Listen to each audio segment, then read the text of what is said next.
Herkese merhaba arkadaşlar. Bugün sizlerle telefonlarda nasıl sesi arttırılır ondan bahsedeceğiz arkadaşlar.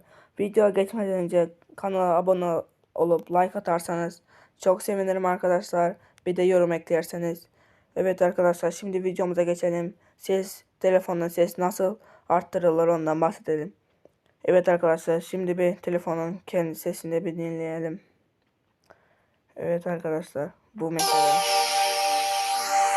Bir gurur fakat içimde yalvarışlar. Seninle ben bir ruh idi, ayrı ayrı bedende bağışlamıştım seni. Evet arkadaşlar, bu telefonun kendi sesiydi. Şimdi bir uygulamamıza bakalım. Evet arkadaşlar, uygulamamız bu. Evet arkadaşlar, şimdi uygulamamızda bir dinleyelim. Bu səhvi edəndə sən əslində elə də qəbahətli bir şey etmədin. Mənə bir həyat dərsi oldu tərk edib gedəndə.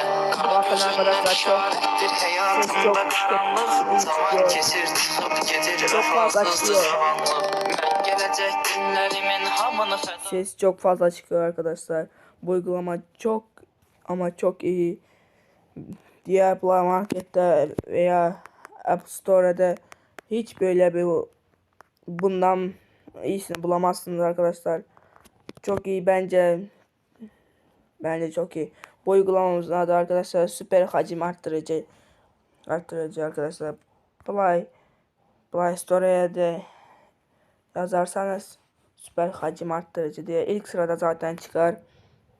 Evet arkadaşlar, mesela bunlar hiçbir işe yaramıyor. Ben bunların hepsini de denedim arkadaşlar. Bu mesela. Bu da bir boka yaramıyor. Burada güzel yorumlar var ama hiçbir şey yaramıyor. Mesela bu. Bu da hiçbir şeye yaramıyor. Ben hepsini denedim arkadaşlar. Evet arkadaşlar, videomuz bu kadardı. Kanalıma abone olup bir like atarsanız da çok sevinirim arkadaşlar. Açıklama kısmında PUBG oynuyorsanız PUBG ID'mi de bırakırım. Oradan beni ekleyebilirsiniz ve bir mesaj atarsanız ben seni takip ediyorum diye ben sizi oradan eklerim.